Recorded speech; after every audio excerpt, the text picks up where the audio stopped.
and still kind of getting out of it. It's a little bit longer of a process than I'd like. I did a huge hockey tournament 2 weekends ago, and I think that's where I got it from. So trying to stay on the mend. I don't know. I guess just the world we live in now. It's just one of the things you Yeah, have to deal with. it's a part of it. I'd like to welcome everybody back to Alabama Care. Today we have Mrs. Marliese Delgado of United Ability, and we are going to be talking about the signing of the ADA and what that means for us as a community in celebrating the Americans with Disabilities Act. At this point, I'd like to hand it over. Mrs. Delgado, if you would introduce yourself. Well, I'm Marliese Delgado, as he said, and I'm a physical therapist at United Ability. I'm the outpatient coordinator and the lead physical therapist here. And for those of our audience, Mrs. Delgado has been on with us before, kind of in a group setting at United Ability, and we were talking about accessibility at that point. One of the things we're going to be talking about today, I'm going to give you a little bit of an overview as I understand how ADA has come to and what that means. And then Mrs. Delgado is going to dive more into the accessibility part of our communities and our everyday life here. So you probably heard ADA talked about in the disability community. And I am not a lawyer, don't know all of the law, so don't take everything I say as scripture. But kind of how we got here is through the Rehabilitation Act of 1973 that was passed in Congress. And there was a specific point of that, which was the 504 part, which basically said that federally funded buildings and organizations could not discriminate against individuals with disabilities. And from that, we from 1973 to 1990, when the Americans with Disabilities Act was put into law and signed by President Bush at that time, the ADA of 1990 says, or has a long list of accomplishments, including protecting against employment discrimination. But one of the big things that came out of that was our physical landscapes and making sure that our physical landscapes are architecturally accessible for individuals with disabilities. And that's a big part of being involved in a community and being a part of your local community, is able to get around and go to meetings, go to work, and access the greater community just as anybody able-bodied would be able to. So Mrs. Delgado, I'd like to just ask a little bit about what accessible communities, what does that mean? Well, if you look at the law, and I also am not an expert on that law. Um, One of the things, and I'll answer your question, but one of the things that I do know about that law and that Section 504 from 1973 that I thought was interesting is a lot of that work was done by people with disabilities themselves. They were the ones who fought for this.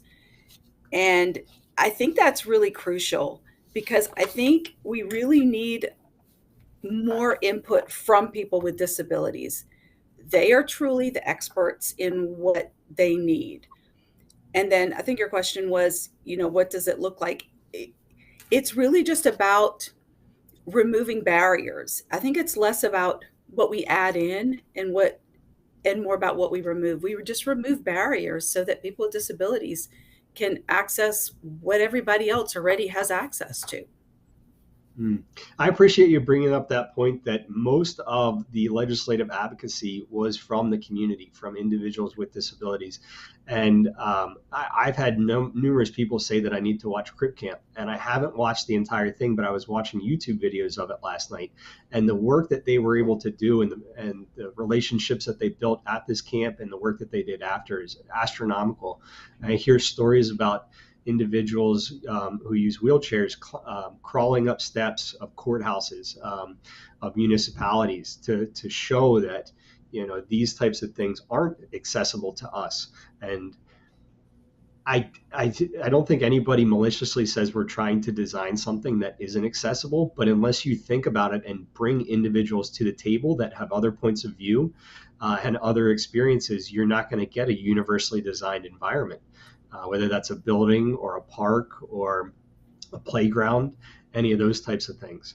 And that change and that talk started happening in the 70s and out of the Rehabilitation Act of 504, and so Yeah, on. but I But think that's historically been the problem. And I think that's what it takes in every situation. It's people in this specific conversation, it's people with disabilities being included in the conversation. So I think when you're looking at accessible communities, it's getting a variety of people with disabilities involved in the conversation. So, if you're interested in making your community more accessible, you know, I've had different organizations contact me about helping them, and I love it that people care and they want to make it more their building or their organization more accessible. Well, I'm one person, and I'm lucky that at this point in my life, I do not use a wheelchair. I don't have any obvious barriers. But so you cannot ask me by myself. You need to have a group of people. You need to have people who have different current barriers to your facility and have them involved in the conversation, because you're going to get a variety of inputs. And that's what it takes to really make something truly accessible. I don't know what it's like to access a building with a variety of wheelchairs. And I don't know what it's like to be to not be able to see when I'm going in a building or a facility. So you really need a variety of inputs of people who have a variety of needs. And you mentioned that some organizations will reach out to you and say, "Hey, we're designing a new building, or we would like to do better in this space." How does that process work for maybe an employer or an organization? So they'll just contact you, and then what goes on from there? Well, no one's contacted me about a new build. I think when people have a new build, I'm sure they're architects. There's lots of architects who are experts in this. So they usually have architects for that. Most of the time when people contact me, they have an existing facility that they want to um, remove barriers from.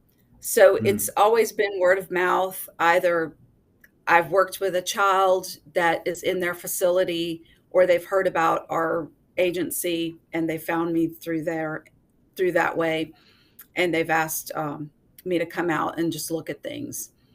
hmm Um, and there's and I've approached it different ways depending on the facility. I've looked at several different schools. A lot of the times I've been working with a child who was going to a school, a private school, and several private schools have asked me to come out and look at their facilities.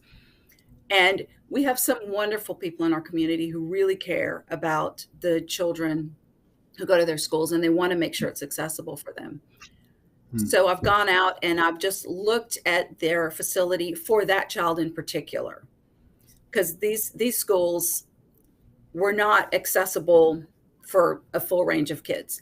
But all hmm they've said is, look, we have this child right now, and we want to make sure that we can serve them well. So all I've done is I've looked specifically for that child and said, okay, I'll help you remove any barriers for this particular child. So there's been Gotcha. several So, cases where I've done it like that, because it's mhm. very What? difficult for these existing buildings to remove all the barriers to make things fully accessible for everything.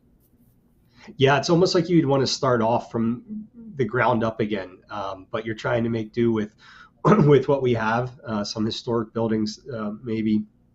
What are some? So you go into examples like a school that maybe a private school. Um, do you notice that there are consistently one or two things that are like huge barriers that you're like, okay, you have to do this. This is going to make a world of difference. Well, it honestly depends on the person, but a lot of these older buildings have stairs. That's a huge problem. It's not only for people with disabilities. What we're finding more and more is stairs are a barrier just for older adults, or Yeah. for something I pointed out to a lot of these schools is they're a barrier if you have a typical child who has a broken leg. It's, you can have kind of a temporary disability that impacts you. So a, lot of times stairs are a huge barrier that's very, very difficult to work around. So Hmm. some of the things that we talk about are there other pathways that we can work around? Is there a back door? Is there another way we can access this building?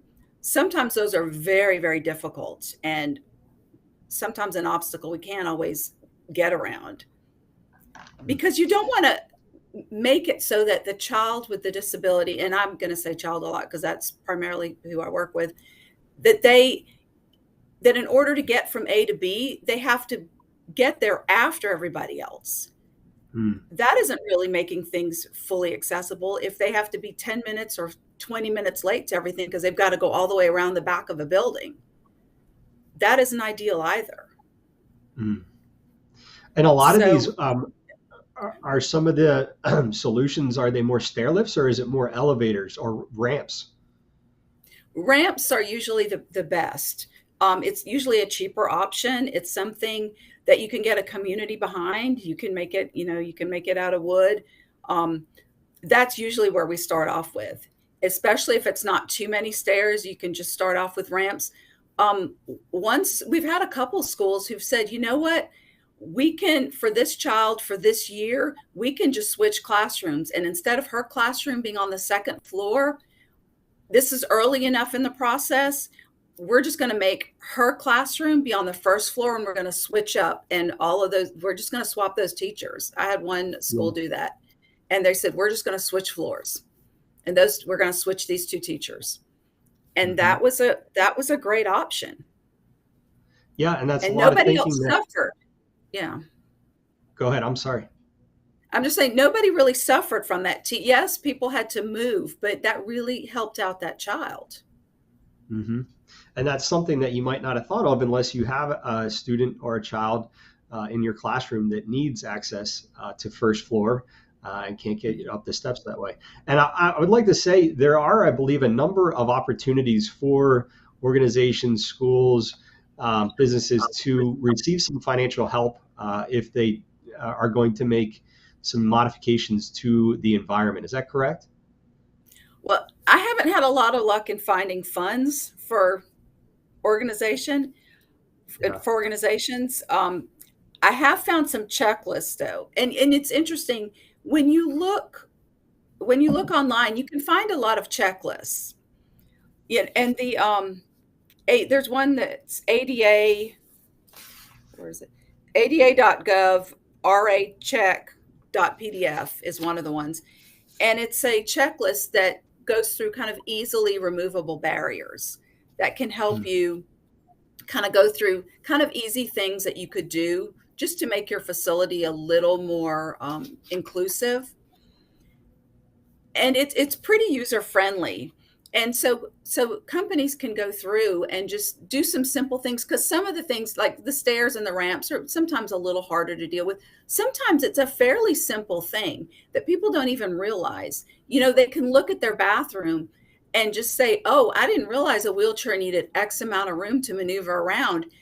If I just took these two stalls and made them one, now somebody with a disability can fit in here. Hmm. Sometimes it's not as complicated as it has to be. They just have to have the realization, and sometimes these checklists help them do that. Yeah, and as you mentioned before, eventually we're all going to need those types of accessibilities if we are able to live long enough. I was speaking with Dr. Graham Sisson, Governor's Office on Disability, and we were talking about universal housing. And he was like, every house that's being built should be universally designed. And my initial thought was, well, if I'm building my house, I don't want people to tell me how I have to build it. I want to build it how I want it. And he goes, yeah, but if you live long enough, you're going to have to go through and renovate it. And he's like, eventually you're going to need these things. And I was like, yeah, that's true. That's a really good point. Maybe they should make it so that every house has to be universally designed there. And it was a kind of a change in thinking for me. So I believe that through all new, all the apartments going up downtown Birmingham, all new buildings, um, they should be built universally designed for everybody to be able to enjoy them there. And in order to do that, you got to get everybody to the table. Excuse me. Yeah, and Excuse me. because I think the key is if you are lucky, then you will need accommodations because that means that you've had a very long life. because Yeah. you'll have lived long enough that you will need some of these accommodations yourself. And it's one of the things that I keep telling people, you never know when you might acquire a disability, or somebody in your family might acquire one. This is something that could happen to you at any point in your life, either to you or somebody that you love. So this may be something that becomes very personal to you at any point in your life. Mhm. So you might as well start caring about it. It's funny, it's something that I notice wherever I go. Every time I go to a store, I notice the parking spots. I notice how easy it is to get in and out of a store. I even when I go, if I go to a VRBO and I stay somewhere and I'm doing the review, I always note how accessible it was in my review, Mm. just based on my opinion. And I'll put in there, I'm not in a wheelchair, but I noticed the doorways were very narrow. And just little things like that, I always add in there just in case somebody with who has a disability is looking at that place. Or I'll put, oh, there was 3 steps to go in. It's just little things that you can do that kind of help other people out. I imagine it's something where when you start to take notice, you can't help but not notice it. Yeah, I see it. I see it everywhere. I see it. It's Mhm. everywhere. And something else that's kind of on my soapbox with the ADA, I think it's a great thing. It's a great thing we have this law, but it's not perfect, and it doesn't cover everything. If you look at it, and I have read parts of it, it's a big law. I've not looked at everything, but one of the things that it says is that if it doesn't cost too, I'm paraphrasing, and I'm not a lawyer, that if it doesn't cost too much, that you have to do some of these things, that you have to remove these barriers.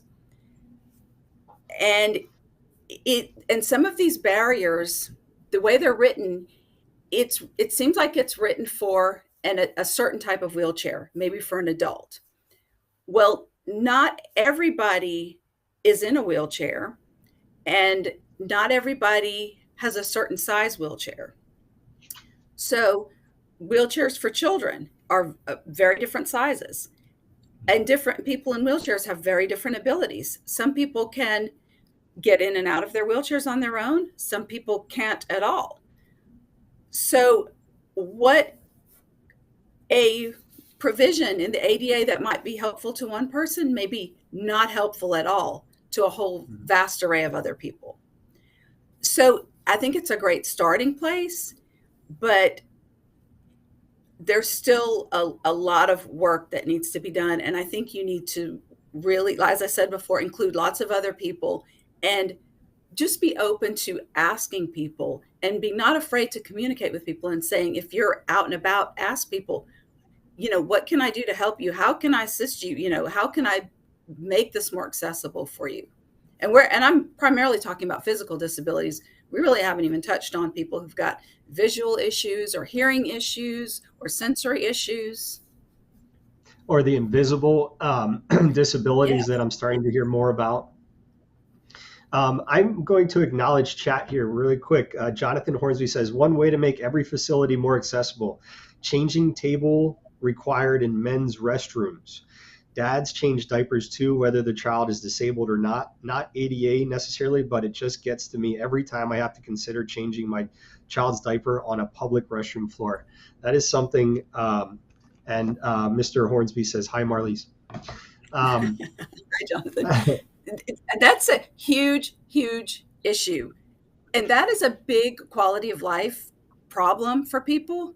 Because if you have a child or a young adult that you care for who needs their diaper changed, where are you going to do it? If they're 10 or 12 or 14 or 20, where are you going to change their diaper? You can't put them on those infant changers. And you can't go out in public if there's nowhere to change them. yeah, So, yeah, and that the gets into a floor. whole host of other issues. Yeah. Yeah. So how do we how do we go about doing this? We always hear legislative advocacy, speaking to our representatives. We can look back on those that helped pass this legislation and what they had to go through. But what would you say to somebody that's frustrated? A big thing that I hear is in the parking spaces, the cars being too close. And if you have a side ramp, how am I supposed to get out of this van? But let's say I'm very frustrated at that. How do I go about, as an individual or family member, getting that changed? I think we need more family members kind of involved in the legislative process. We've got to get them talking to the people who make the changes. And I think the legislators need the stories. They need the little scenarios of what happened. And I hear the stories all the time from the families, but I think they need to hear about the time that you went to the grocery store and you came back out and somebody had parked right beside you and you couldn't get in your vehicle. So you had to pull out into the pathway of other cars to try to get your child in. I don't think they understand how serious it is until they hear the whole little story about what it took to get your child back into the vehicle, or Yeah. how your child doesn't handle heat well. And it was, 95 degrees that day. So you had to sit in the grocery store for an hour, waiting on someone to leave. They don't understand how it impacts your life. I think you need to take the time to contact these people and give them the stories in your life and let them see how it really impacts you. Yeah, yeah, I'd say reach out to your local representatives and work your way up from there. Sending videos, emails, sending handwritten letters if that's possible. Making a relationship. That's a big thing. We've been a part of the Partners in Policy Making Alabama, doing some of their audio and video, and they've had legislators come in and speak to the group. One of the things they say is, you have to build that relationship. We're people just like you guys. We don't know everything, so we kind of rely on you for a little bit of education. Just because we don't know about it doesn't mean we don't care about it. It just hasn't been brought to light for us. And not everybody shares the same experiences. So we need people from all parts of the community to speak up. And it's almost like the squeaky wheel gets the oil. You have to make your challenges known, but also you can't just say what's wrong. You have to come with a potential solution to work Mm-hmm. together. I heard I used to have a friend that whenever he would hear somebody just complain, you're just complaining. You're not presenting any solutions. I'm not being a part of this. Come back to me when you Yeah. have a solution and we can start working toward it. But let's talk a little bit about the importance, why it's so very important for our houses, our schools, our community to be accessible. Well, one of the things is, and I don't know the exact numbers, but people with disabilities are very underrepresented when you look at just how many of them go to school, how many of them are in the workforce. And when you look at our economy, that's hurting everyone.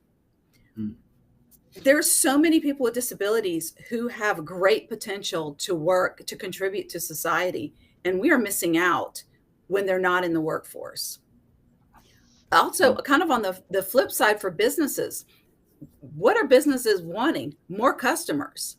They're missing out if you are not making it so more customers can get in your door. So there is no negative to making things more accessible. Hmm. I mean, you're making it so that you can have more quality workers and more customers with cash. I think about that for us as an organization because we do most of our stuff online.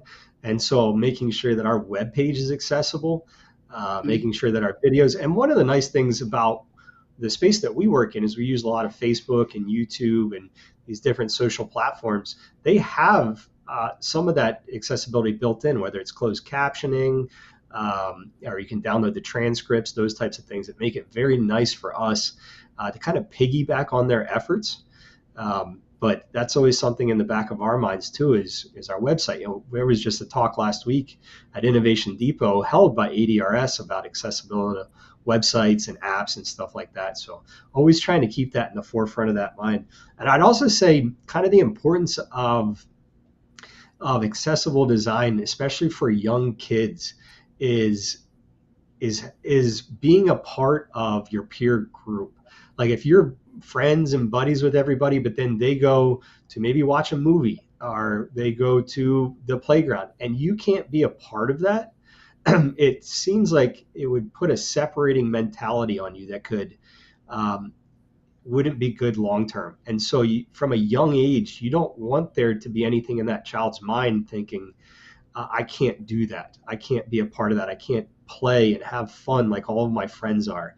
And what are some things at the house that parents can do for their children at a young age to keep that sense of learning and exploring? I've heard, I'm not a father, I don't have kids, but I've heard that that part of a child's process of crawling around and figuring out their environments is so huge. What are some things that we could do at home for our young children? For families with kids with special needs to keep them Yeah. involved. Yep. Well, one of the things they can do is they can kind of be in control of the situation and maybe have the friends come over to their house, because you're going to assume that their house is going to be more accessible, or that they're going to know where the accessible playground is if it's a very young child. So they might be the one to extend the invitation and say, let's go play here, so that they can set it up where it's somewhere where they know their child can access the environment.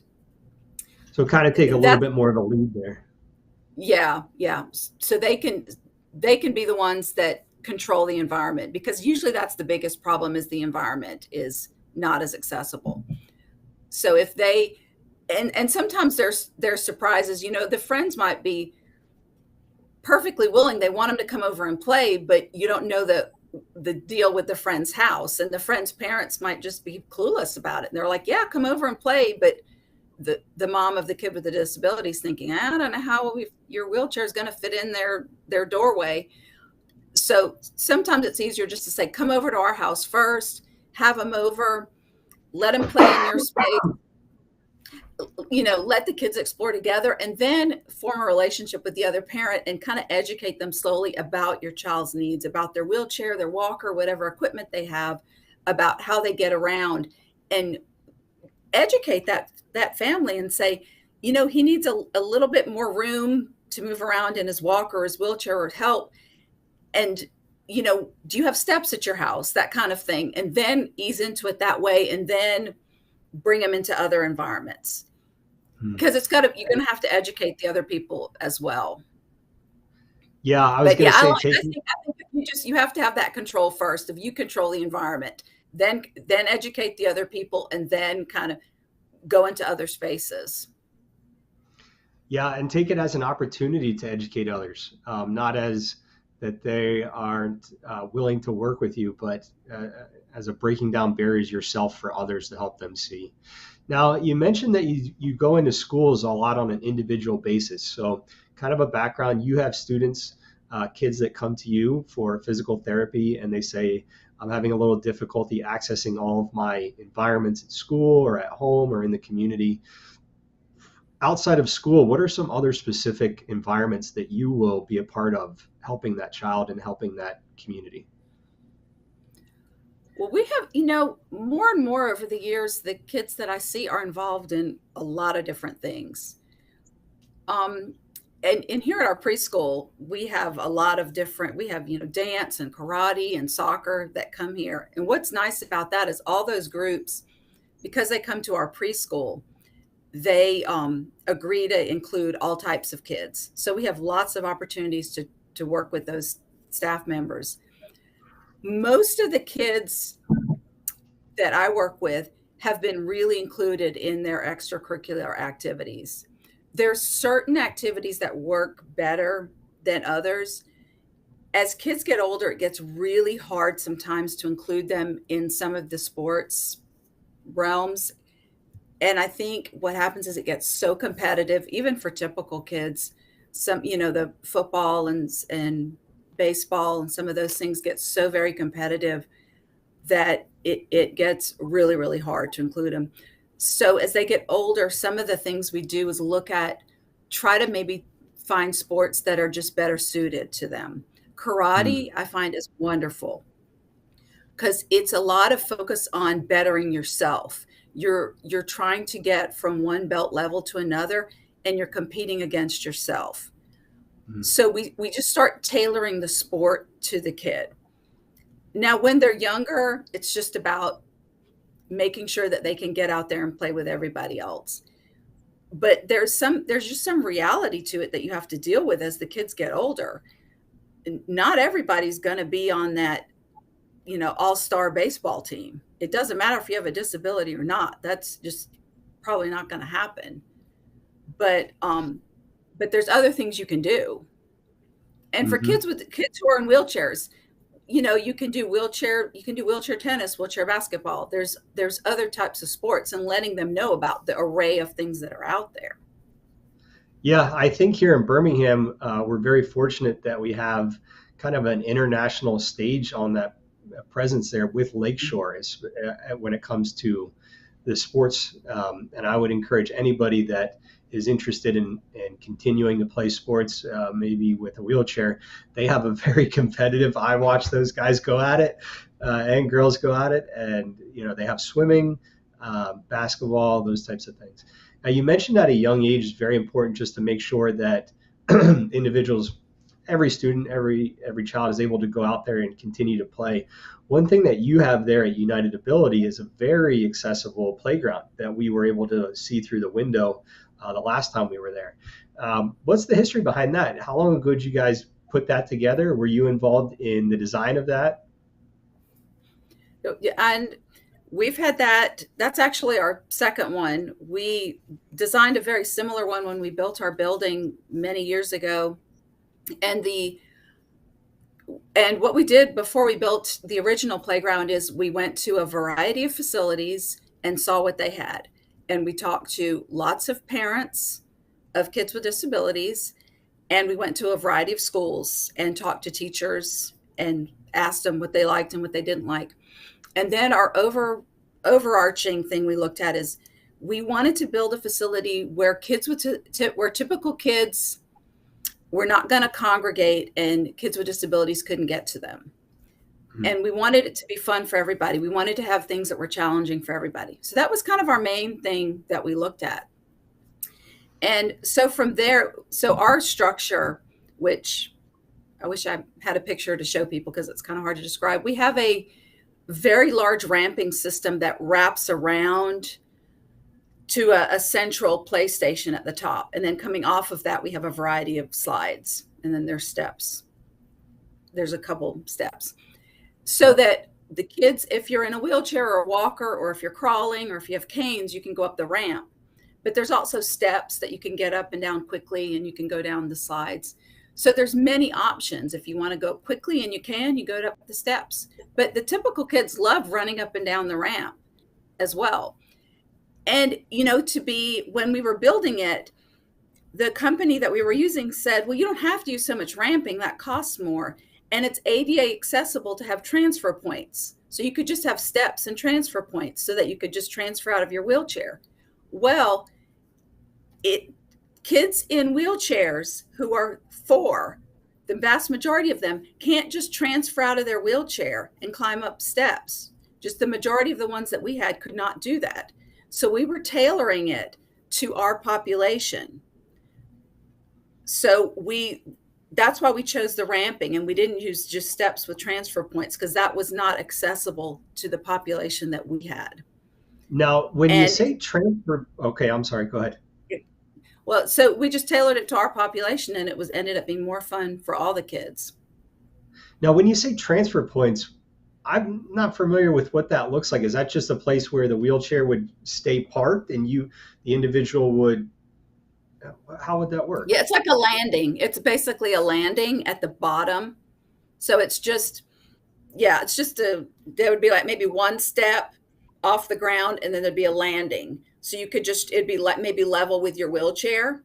So you could Okay. transfer from the seat of the wheelchair to this level, this little square, and then you could crawl up the steps.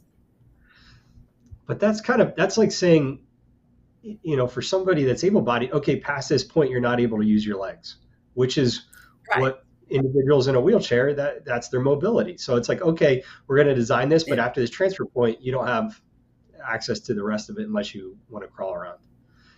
Yeah, but it Uh, met the minimum standard.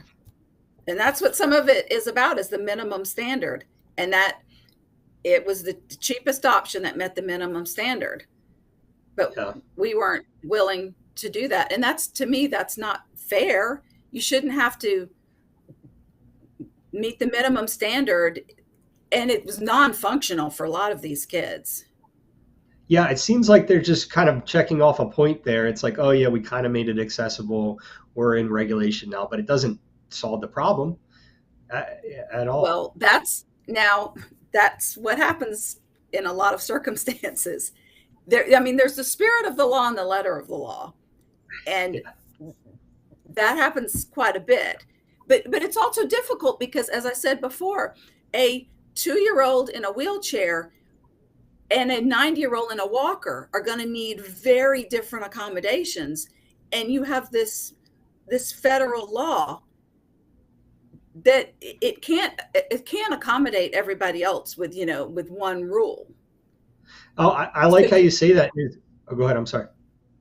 so you really have to have multiple people contributing to this conversation to really make it work for everybody. And no matter what, it's not going to be perfect. It's not going to be perfect. And even though the ADA was signed in 1990, we're 32 years past that. As you mentioned, there's still some things that need to be worked out. We still need the voices of the community to do that. But then I also feel like, and Mr. Hornsby here agrees, there should be a standard. Mr. Hornsby says there should be a standard, not a minimum standard, but something else would be better. And we can have those laws signed in by presidents, but I think when the tire meets the pavement is in your local community. It's at your local school district. It's in your house. It's at your neighbor's house. And so that, even though we have the laws, the real work I think comes down to, I was over in the Hoover Dog Park, and I'm very proud. I don't live in Hoover, but I take my dog there, and they have a playground there, and it has ramps on it. And I tell people about this, so accessible. They have a board there that has sign language on it, so kids can learn sign language if there's a person there that is, needs to use sign language there. So I'm starting to see it more in the community, and it's really exciting. Just working with the disability community, I've been now for almost 6 years, and I'm starting to see these things like you say, accessibility in the community, and it's hard not to be excited about it. I took a picture. We're going to share it on our Instagram. Like, go to Hoover Dog Park and support them. But Well, and you know what? I love what you're saying, because I agree. I think it should be more mainstream, and the work of Culture City as well, making sensory differences more mainstream. You go to the airport and you see the Birmingham airport has a sensory space for people with disabilities, and some of our venues have them now because of Culture City. And you see people talking about this, and it's not this foreign thing. Well, it should be like that with accessibility also. Everybody should be kind of looking around, making sure that places are accessible, that people with hearing impairment have access to ways to access, any kind of, concert or any community thing that's going on. We should all be looking for that.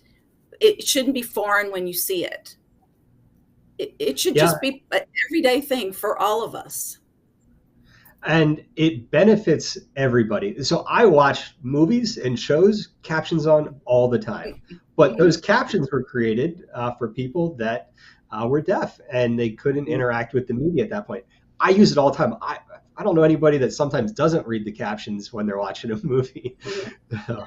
Oh, Now yeah, I you do, mentioned especially late at night. I use the captions all the time if I'd like the volume really low because I don't want to wake people up. So yeah, yeah. you're right. It helps a lot of people.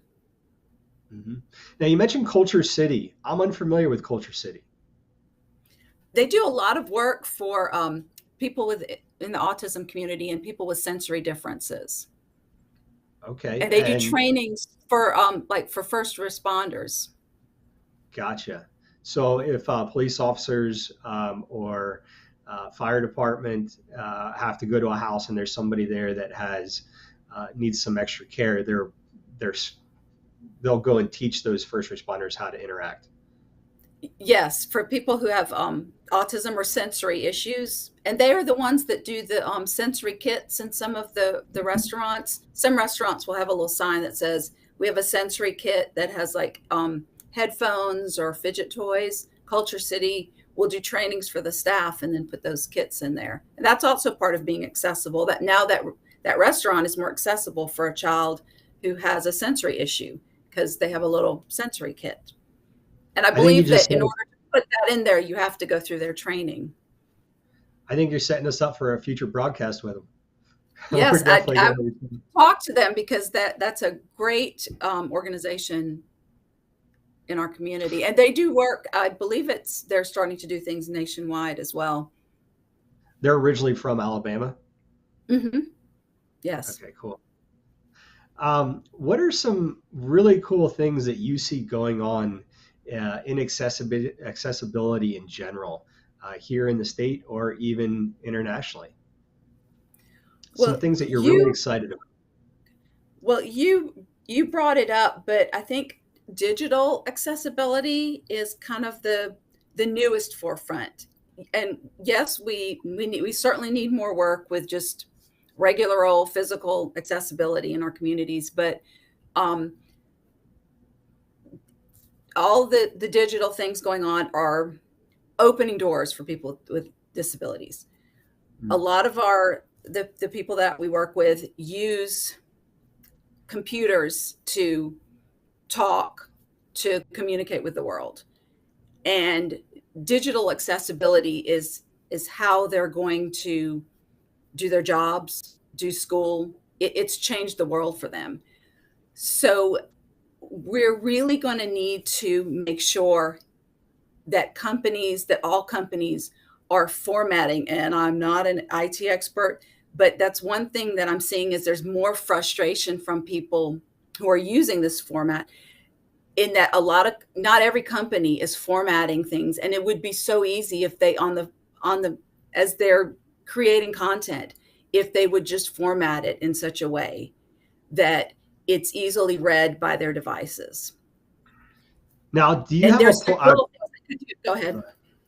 what's one example of correct formatting for devices to read?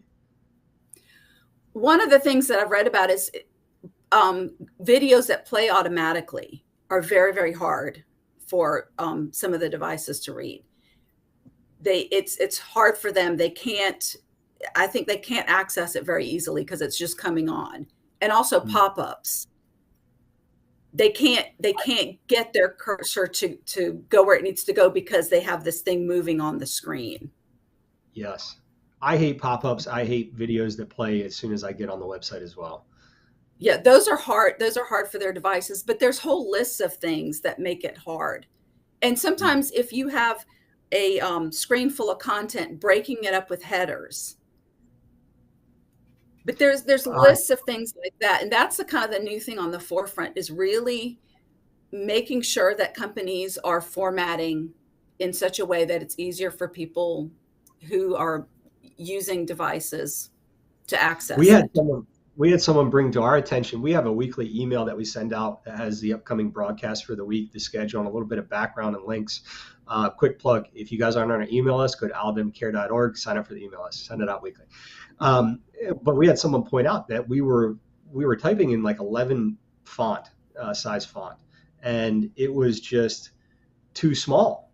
And a lot of people that had low vision couldn't really see it. So from that input, we started increasing our size. We put a lot more spaces between our paragraphs, and we bold a lot of things. So just taking that input, um, into practice there was something that we try and do on our end there. So I agree. So the last like 50, 60 years have really kind of revolutionized through technology what individuals are able to do. I don't know if you have TikTok, but I use TikTok sometimes. There is a content creator on there who he's in his bed. And I don't know exactly what his disabilities are, but he is able to DJ just from he's got like a hospital bed, and he sets his camera up and he's laying down in his bed. He sets it up above his bed and he's got all his DJ stuff right there around him. He's totally created this space for him. he's got tens of thousands of people I'm one of them, that log in just to watch this dude create some music. Like, this dude is getting it. I love it. But it's And, yeah, technology's kind of opened up his world. Not only has he got friends, he probably has an income stream as well. So yeah, no, there's all this positive, but now we also need to remove barriers on this new forefront for the rest of the mhm. people. The realm is we need the cost to come down because some of the devices that these people are using are very, very expensive. So we need the cost to come down. We need to be accessible for everybody financially. Yeah, so I have a family member, and I had somebody from ADRS come out and do an evaluation for a new communication device. She's got an old Tech Talk. We're thinking about moving into the iPad space. And she was like, well, we could try and get this under insurance. It's going to take a few months. And then if it does get covered, but just to let you know, like, if you were to try and get this out of pocket from one of these manufacturers, it's crazy expensive, thousands of dollars. And I just looked at her, I go, I'm just going to buy an iPad for my family member, and then I'll purchase the app. I'm just going to get a regular iPad. So I agree. I don't understand why sometimes these pieces of equipment are, I've heard up to $30,000, for some types of equipment. It's just astronomical. And that's a huge barrier. That's a financial barrier for a lot of individuals and families who's got an extra 30 grand sitting around just to get, a new communication device. And And the I'm very, technology's changing. So you might need it now, then in 5 years it's obsolete. You need another one. Is insurance going to buy another one for you then? I don't know about that. We're just going with the iPad. I want Yeah. to I want to acknowledge chat really quick. Paige Perry says, Michelle Kong, you and Julian need to get with Alabama Care to talk about the work and resources of Culture City. Mr. Perry, appreciate that. I will follow up on that. David Berry says, in addition, Helena's chief of police, Brad Flynn, leads law enforcement seminars all over the nation. He is amazing and works closely with United Ability and Culture City. Now, you guys are just throwing out these ideas. You guys are creating our whole content for August here. Paige Perry, what resources are available for helping people learn to use new technologies in their homes and in their communities to allow better access for them? Yeah, for digital technology. I'll read it. It doesn't say specifically what resources are available for helping people learn to use new technologies in their home and in their communities to allow better access for them. So maybe I just a would probably general. start off CRS for kids, maybe Children's Rehab Service or Alabama Department of Rehab Services for people in Alabama. I would start with their website. They used to have a STAR program that had a technology component that helped people with technology, and they had rehab specialists in that program that would help families. Yeah, But the that's for actually we were. 21 and under.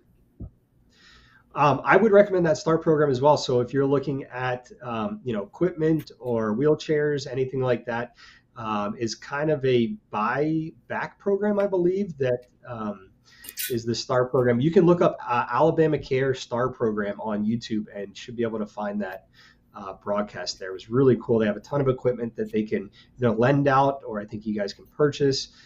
They will also take back some equipment if you're not using it. So we can link But that I in think there as well. they have kind of experts with technology, I believe. But I would go if you go on the Alabama Department of Rehab Services website, you would probably find some more information on technology, and I think that might be able to help you learn about how to use technology. That at least I would start there. I think they could direct you to the right place. Yeah, and as I mentioned, we had someone from ADRS come out last week for my family member that was doing a consultation on technology. So they are there to help you. Please reach out. Karen Baggett was the one that came out and helped us there. So, Jonathan Hornsby, stamp special needs on a product, and they think they can charge 50% more or something. I'm sure you Which see inflation quite a bit. which that's true. I mean, anything that's marketed especially for people with special needs costs a whole lot more. And that's why I think we need things to be just for everybody. We need everything to be kind of accessible in all realms for everybody, and then hopefully the prices will come down. Well, that's what's great about iPads. A lot of the iPads are used in general for communication for all kinds of people, and it's just cheaper. It's whatever price it is. So I'm hoping that will help as we're all using all of these things, that the prices will normalize a little bit. But he's right; it's much more expensive if I buy a little bitty bench. It's $100. If I say it's a bench for kids with special needs, it's $500. Yeah, I feel like that's price gouging those less fortunate. And that's like when the pandemic first started. Everybody, you hear about those yahoos that went out and bought all the toilet paper from Costco or something, and then tried to charge Yeah. more for the hand sanitizer. It's like, get out of here, guys. We're neighbors here. You're supposed to help everybody, not price gouge. Um, Yeah. and that reminds me of Moore's law too. So Moore's law says that our technology doubles every 18 months, which basically means that our phones get twice as fast every 18 months and half the size. And so as long as that keeps happening and we don't see any slowing down currently, your gadgets will become less and less expensive over time. So, well, as we kind of wrap it up here, we always like to say, are there any upcoming events, anything going on that you would recommend individuals or parents, family members get involved in, attend, whether that's a Zoom meeting, in-person meeting at United Ability, or any videos that you really, really like? Anything you'd like to shout out there? Well, we have our Journey of Hope on August 20th, which is a big event that we have at Red Mountain Theater. So that's our next big thing coming up for us. What exactly is that? Well, we have a an honoree every year, and we also have kind of world class entertainment. In the last, I think, 4 years, the entertainer has been someone with a disability, and David would have to tell me who that is. I can't remember who it is this year, but maybe he'll chime in and let you know who our entertainer is. But it's always I mean, fantastic. They blow you away every time, the entertainment. But it's fabulous entertainment. Now, is this something where people are getting together for just like food trucks, activities, some live No, entertainment? it's an event where I mean, it's entertainment, but they do speeches, and they have somebody that is honored at this event, Okay, I and got you. they do speeches for that person. But it's a lot about the entertainment as well. The person who's singing or entertaining Uh, the crowd that's there. August 20th, mark it on the calendar. I'm And it's sorry, at guys. Red Mountain Theater, which is a fabulous space if you've never been there. I haven't. I need to check it out. This is a good excuse to get over It would there. be a We plan. great excuse for you to come and meet with us. It's wonderful, and there'll be a silent auction, I believe. Okay, get to throw some money around. Never know what you're gonna Yeah. get. Is there anything that we haven't talked about that individual or a family member, specifically about accessibility, that you think that they could benefit from hearing? I don't think so. I just want to reiterate to get involved, and I loved your idea of sending videos, but definitely stories, but videos to people who do have the power to make the changes. Quick question here. Paige Perry says, "How accessible is the new Red Mountain Theater building?" I know Alice Stevens Center has wheelchair seating separate from Paige. I'm not sure about it, but I imagine if United Ability is holding their event there, they are going to be very accessible, especially if the honorees may need ramps and stuff like that. So I would have to say that Red Mountain Theater is accessible. It should be. I went there last year. I didn't see any problem. It's a brand new building as well. It was opened, I believe, during COVID. And I didn't, now granted, I'm one person, but I did not notice any glaring issues. It looked really good when I was there. It looked fabulous when I was there. Yeah, I imagine that, if you've been there and nothing kind of stood out as unaccessible, and United Ability, Page Perry, these guys are on top of this stuff. So imagine that. David Berry says, Brianna, I'm going to butcher this last name, Colicchio, is the entertainment for Journey of Hope. She is a young lady with cystic fibrosis. So you guys can do a little bit of digging on Brianna. I'll have to see what's there. But Mrs. Delgado, I want to say thank you for giving us some of your time this afternoon on this historic day, the signing of the ADA 32 years ago, and sharing more about accessible and how individuals and families can continue the fight. Like you said, it's not, we have some laws that are great building blocks, but that doesn't mean that everything's perfect and the fight is done. So keep going, get in touch with your representatives, let your voice be known, and hopefully see you guys on August 20th at the Red Mountain Theater for the Journey of Hope with United Ability. So, Mrs. Delgado, appreciate it again. At this time, we'll kind of give a wave to our camera and we will say